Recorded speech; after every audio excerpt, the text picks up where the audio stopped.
Howdy, howdy, I'm TJ. I also go by Afkai. Stands for artist formerly known as, but I can't tell what the I stands for. I've been playing guitar for about 5 years, I think, and I've been a musician for almost 20 years now. About 18, I think. Yeah, sixth grade. So I'm 29 now. I was 11 then. Math adds up. I started off playing classical guitar, and here I am. Not classical guitar, classical clarinet. I'm not gonna edit this video, so I gotta stop just speaking without thinking. So on the agenda, I have basically the intro, my how I played guitar, how I wanted to play guitar. Everyone can learn basically. I'm going to talk about how I played primarily jam tracks and chords, then note names, and then only then did I learn songs, which is my biggest mistake. We'll talk about that. Opinions from other people, plateaus, and how to get better through those plateaus, and basically end goals. I'm pretty much at with my end goals, and honestly, I don't want to get much better. It's not that I don't think I should get much better. It's just that like I have no drive to get any better than I am because I play all the stuff I like to play. So if there was some style that came out that I'm like, oh, I gotta learn that, I might pick it up. But right now, all the music that I want to make and that I want to play is in my reach. So I'm pretty happy where I am right now.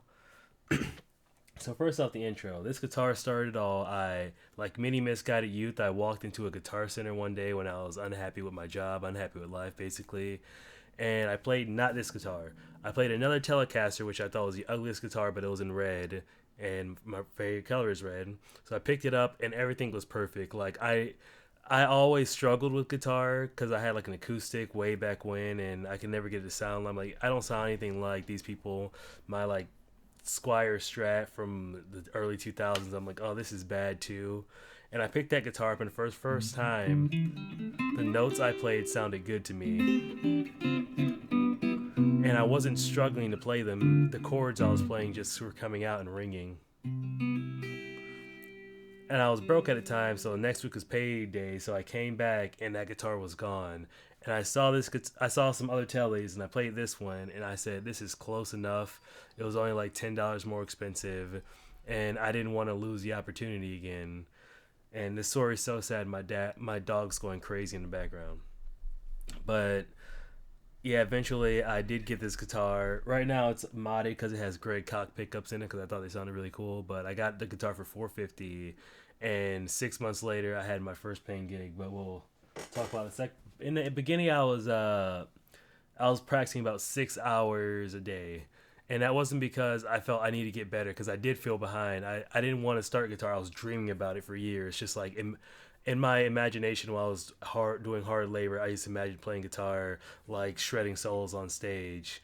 And I made that moment happen one day, and I realized it when I was on stage, and I was like, "Oh, that was pretty cool. I did something." But like I was daydreaming about it all the time, and that's why I was playing 6 hours a day. I wasn't trying to get better at light speed. I just didn't want to do anything else like the video game. I was still heavily into competitive FPS. So in between rounds, I'd be like watching a YouTube video and learning more chords and stuff. Why are you right there? Why do you have to be here, right now? Let's go, buddy.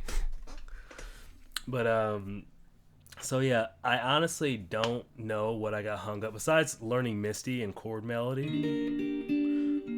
this took me a week. Just like it took me 3 days just to be able to play those notes and like play an extra melody note.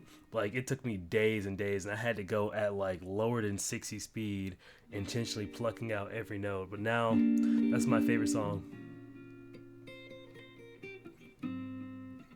And it was the first time I was like, this is really hard, but every little bit of work I put into it, I can see the payoff by as soon as I'm able to play it like closer to speed, I get a little bit happier. So it was the the instrument itself was what pushed me and motivated me to play those 6 hours a day.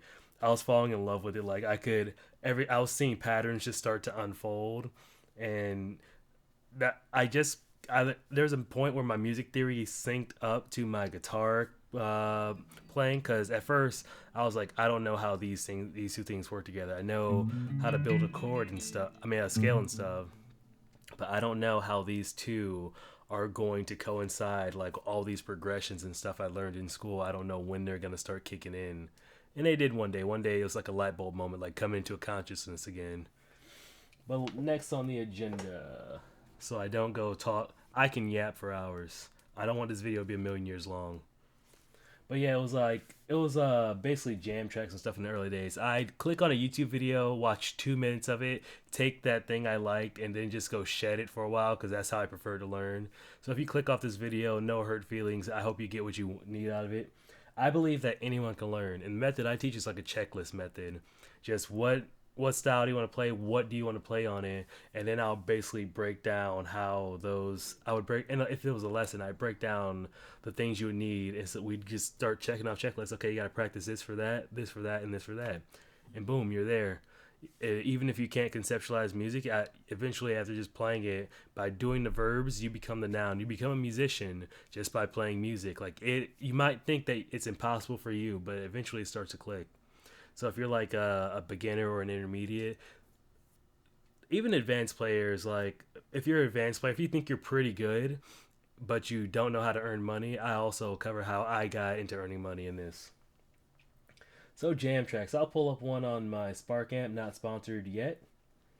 But like I just pull up different jam tracks every day, and I just play them over and over again, like just go through the motions of jumping to different ones to see if I can vary my style, and I'd listen for the root note, then I'd play a pentatonic scale on it. So I'm not gonna look at the key, I'm just gonna find.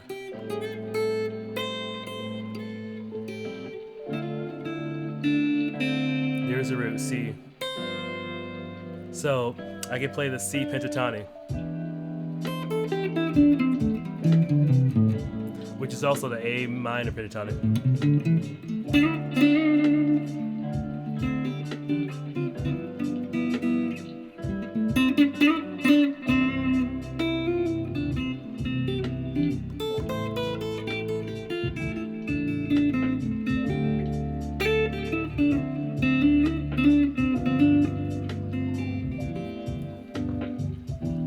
Like I just do that for hours. Sometimes I just keep rewinding one track if I liked it enough.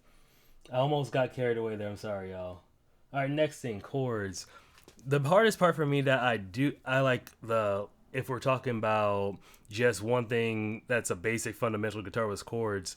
Because I knew some chords, but like I always felt like I was too limited. I could only play them on a certain string in a certain position. Like in the beginning, I wouldn't even like differentiate between like I could barely differentiate between majors and minors. I hated doing that, making the minor formation. To this day, I still prefer the minor 7 because it's easier to play. But all my chords are usually either 7s or 9s. But I just play everything in like these bar chord formations I knew because that's the only way I knew how to play them. I'd have to like think, okay, I knew like the 6-string notes, but eventually I joined jazz band just because I thought those chords were beautiful, and if I want to know beautiful chords, I could go join a big band, and their music would force me to learn these chords. So I literally just be sitting there with the music sheet, going to every chord I didn't know. I'm like, okay, augmented, that's a sharp 5th. So if it's an A, that's A, C, E. So I need to play F because F is 1/2 step above E. So I'd be like, oh, I know I play an augmented chord now. Then the sharp 13th, so all that stuff came later. So it was basically just building blocks. Okay, here's how I play the chord. That's an A C sharp E. I'm sorry, that's an A major chord. And then if I want a ninth is 1 note above A, so that's B.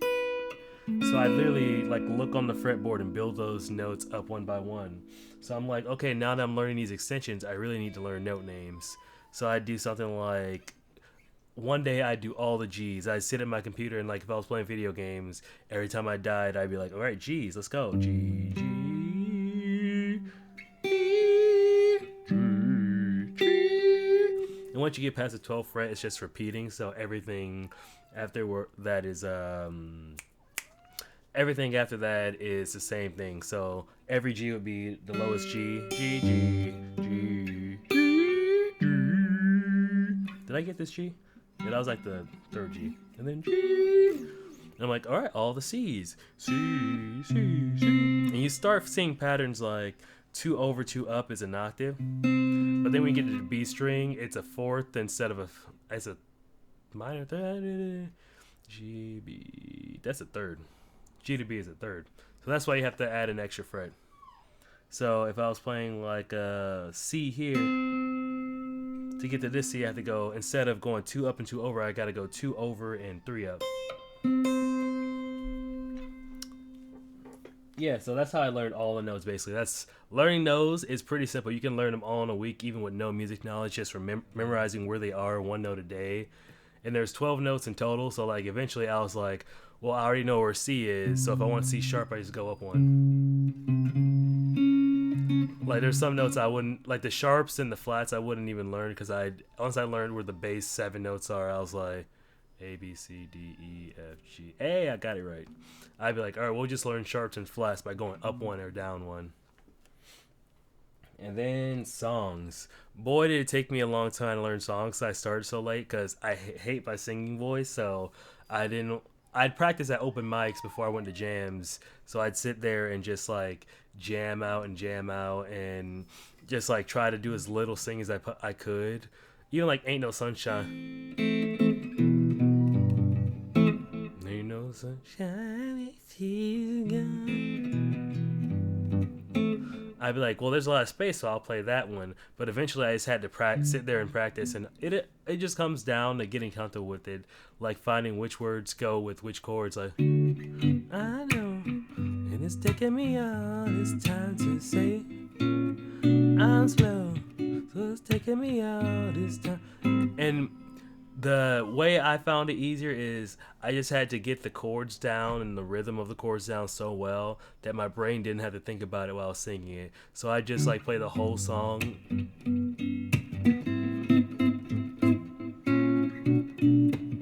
And sprinkle on them.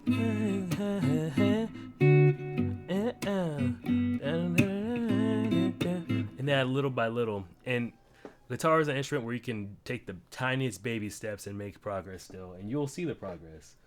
All right, opinions is up here. I know you're probably wondering about the money part. We'll get to that in just a second. It was in the first 6 months, so like, it was just a product of being able to play all this stuff well enough from the crazy hours of practice that when I walked to my church gig and like they're like, you gotta really be able to play in a black church. So like they started playing and I was just like busting out the blues solos like. And I could like do that within the first 6 months. So in a black church, that gets a lot of, hey, he playing that. And even though I wanted to evolve and play other stuff, I always felt like a phony because that was like all I could play. But that's pretty much all they want my role, because we had a keyboardist and an organist already. They don't need me to play chords. So they'd be like, hey, hit that melody. So opinions of other people. Everybody is really, really, really like hell bent on the you got to be humble thing, like to the point where if you are like young and like still in the beginning and intermediate stage and you're really happy with your progress, you might find some people who are like quickly ready to point out how much better other people are than you, or the level you got to be at, or what you don't know. You got to take that in stride. I never really had that problem. The only thing is like I'd see really good guitar players be ultra humble, and I thought that's how I had to act too, because I was like, well, if these guys are better than me, and even though I feel really good, please don't show my audience no butt. Please don't do that. This ain't that type of the video. I'd be a phony, because I'd be like, well, I'm going to look like a jackass if everybody who's better than me never talks about it. But the imposter syndrome starts to set in there, because I wasn't able to take compliments from when I genuinely felt that I had something going and I was picking up traction and I was feeling good about myself. Like some of those comments led me to like devalue myself to the point where even now when I make something that I genuinely believe is good, I'm looking for validation. And usually if you need that validation, if everybody likes it, that means it's probably not like personal enough and you're not pushing the boundaries a little bit. So I'm having to the art I really like to make, I think people don't want to listen to, but that's genuinely my most well received art. Let me see how long I've been yapping. I feel so bad. 14 minutes. Oh, good lord. We gotta get this ball rolling. All right, plateaus. So at a certain point, I find plateaus for me came when I thought I reached the stuff I thought would be too hard to reach in like a reasonable amount of time. I thought it'd take me like 10 years, but like a year or two later, I'm like, huh, this is kind of I can solo, which is what my favorite part was, and I was like, now I can like play chord. I can make up chord progressions on the spot and even like throw in solos on those. And like I was making riffs that were popping on Instagram a little bit. I wasn't going super viral, but I was making like 5 to 10,000, which I thought was a crazy amount I'd never reach. So like I was like, what do I do now? I can go learn some shred stuff, but I'd be learning it and it'd be feeling tedious. And I'm like, this isn't really what I want to do. I don't want to be flashy Instagram stuff. I want to make songs. I want to do go play with people. So like lots of jamming and a lot of soul searching happened. Like going to jams really helps alleviate because you're just around other musicians, and if someone has something fresh or someone has something you don't know, like you can just ask them. All my friends in the jamming community came from just me being there. Just like there was this time in my life where I'm like, I'm sad, I'm not the person I want to be, so let me go to this jam, like put down my phone and sit in the experience. And literally that night, my friend Noel, who's a great friend now, told me, he's like, I saw you over there just like taking it all in. And he's like, I was still a beginner, so he wasn't being offensive, but he's like, he's like, skill or anything, you're the type of person I want to just play with, and I love you to come do this personal project with me. And that got me my first gig was straight from him, just because I was there enjoying the moment. And that's like one of the best things you do in the jamming community. Some people won't even take an instrument their first time going to jam. They'll just be there to soak in the vibe, to make sure they're not offending, make sure they're not jumping in, throwing off, doing something everybody doesn't like. So that's a time where opinions are good. You can quickly, if you have any sort of like internal radar or trust your intuition, you can quickly have a gut feeling about, oh, this guy is trying to relive his glory days and comparing himself to me right now, or this guy right here means well, but he's talking a little bit out of his ass. This guy right here, he's great, but he doesn't trust himself. This guy right here, he's great. This guy's just generally a good guy. I like this guy. Oh, I gotta go talk to this guy because this guy is so good. If I don't become best friends with him right now, I will hate him and consider him a rival for the rest of my life. And that's how I have most of my guitar friends now. But by getting over my ego and deciding to go be friends with them rather than hate on their skills, I grew as a person, and now I have a great group of friends. All right, end goals. In basically, if you can believe it, you can achieve it. Like I don't think becoming a Tim Henson is impossible for someone starting today, given about 5 to 10 years. Like to me, that's a crazy amount of time because like I was trying to make everything happen in that first and second year. Even though I said like I wasn't only focused on getting better in that first year, I did really want to make guitar my lifestyle because I loved it so much. So like I think if you have art that like speaks to enough people and like you really believe and you really put energy into, someone starting today could like become one of the guitar gods that are featured on Rick Beato's channel. Hope this ages well. Today, like usually if there's a great guitar player, they pop up on his channel, and I feel like someone who's starting today within even 2 to 3 years, like a Chicanito, he practiced a lot too. He like blew up in there. I never wanted to make videos about me talking about guitar or playing guitar because that imposter syndrome started kicking in. I never felt worthy. But like all my students, all the people I teach, they came to me because they knew I played guitar one, but they just like they people say I'm a good teacher, and I feel that about myself. I'm a preschool teacher right now, but they say like I'm a naturally good teacher because I've always just been able to talk about how things are in my mind. And the problem is I don't know what problems I need to solve for other people. So it's not until I hear them tell me, like my students say, I don't know how to do this, 'cause I'll be teaching and I don't know where the hangups are. So if you have any problems at all or any questions, any like things you need answered, please feel free to ask that in the comments. And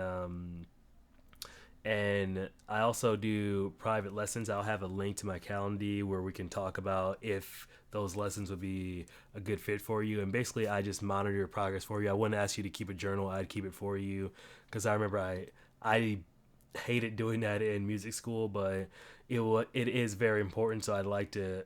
So even if you don't like keeping track, I love journaling, so I'd keep that progress for you.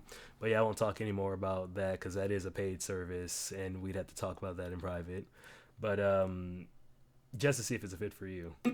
I don't want to sound too pluggy because I want this video to generally be helpful. But Yeah, now how I started making money. I'll tell you the numbers and I'll tell you like exactly when I hit these points. So it was actually like 4 to 6 months. I don't remember, but I grew up in the church all my life, and I always like, well, these guys are playing instruments. Maybe I can go play instruments there. And I didn't even want to be paid at first. I just wanted to play with them because they were so good. And I'm like, get someone said, I think it was Tomo Fujita, the teacher at Berkeley. He was like, didn't have any feel. He was just a talented player, so he just started playing in like a gospel church, and that's how playing the blues and stuff, and that's how he got his feel. So I'm like, hey, I attend a black church, and I think I got pretty good feel, but those guys can play some crazy stuff. So like, I went for a rehearsal one night. I just told my mom, and she's like, all right, start. She wanted a reason for me to come back to church, and if you want to, you can play church gigs without being religious. Just be respectful. I urge you, because there are some really nice people who are like, your fingers are anointed, and you really do make them happy if you like do a great job. But yes, I go in there and they're like, you got to really be able to play if you want to play here. And I was like, well, I can really play. So they're playing some like gospel music that's switching from like major to minor, and I was like digging in because I could just feel like playing happy melodies, and then when it gets gritty,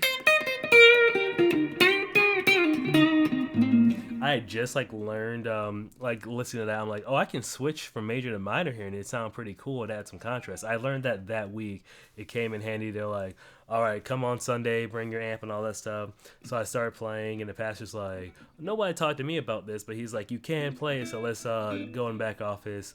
So at first I started off making $100 a service, so like $400 a month, because we'd gone down to one service. And then towards the end of the year, I found out they're like, you guys are being paid $150,000. I'm like, 150, and they're like, wait, you're not getting paid that? So they went back and they changed it to like, okay, now you're paid 150. So that became $600 a month through the church gig. My average gig, I say like if I want to play a gig, I want to make at least $50 an hour, and they're usually 3 hours, so like $150. Some of them go 200 to 250, but I want to make at least 150 for me taking all my gear out there and playing for 3 hours. So like most of the gigs I've paid, some are paid like that. Some I'd only make like 70. The early ones they'd be like 75 to 100 for a 3 hour gig. But I was like, I don't care. I'm playing songs. I wasn't even singing back then. I was only playing rhythm and lead. So I'd just be sitting there vibing out on songs, and they had charts made for me and everything. Not all of them will have that, but these did. So that's how I made those. That's how I made that money. Like, I did also do some production work before. Like before I played guitar, I was like getting really into making music on a computer with like keyboard. So I added my guitar skills into what I could use to charge for services. So like I think I was making 175 for, and these tracks would take me like an hour to come up with the initial thing, and people would be like, I love it, can you give me a wab of this? And I'm like, I didn't mix or master or anything yet. And they're like, oh well, cool, I'll give you a little extra for that part. So like that's how much I made with that amount, with that service. And really, I like to do this thing where I self-sabotage when stuff is going really well. Any money above that, like I'd always go change up and do something completely different, because I think internally my mind wasn't ready to believe that I was capable of making that much money. So like anytime things would get really good and I'd be busy all week, like not being able to go home and play video games, I'd get scared. I'm like, oh, this is getting too real. Like I'm getting big boy responsibilities. I don't think I'm ready for this. And I'd like just go home and like I stopped saying yes to things, and eventually, if you stop saying yes enough, they just stop calling, because there's other people who are out here trying to make you money, and if you're just saying no to every opportunity, they don't want you. There's just other people. Like there's no shortage of guitar players in my town, and even though they wanted me to play, I was getting in my head, and I was like, I don't want to go let down another group of people. Oh, I don't want to be the weakest link, even though that's usually where you want to be as a musician. So like I'd say I plateaued career wise, and even with my own personal band I started, we have a lot of fun playing together. But whenever we'd go out to audition at a show or something, or have to deal with like managers, in my head I think they feel the same because we kind of all have the same vibe. We never really talked about it, but we're not super sure if we just want to go out and play cover gigs, because we're having fun in the moment playing, but just everything else associated with it, like dealing with the vendors and everything, dealing with getting paid, we're just like, let's just make some original music, and that's what we're currently doing. But yeah, this has been a long video. If you have any questions, comments, concerns, leave them down below. I love answering questions. I'd be happy to answer them. If you have any like questions about my story, about how I learned certain things, I can link you videos. I can tell you all those things. And if you do want to do that one-on-one coaching, I think that's the fastest way to get anywhere is to have somebody who cares about what you're doing and has been through it before.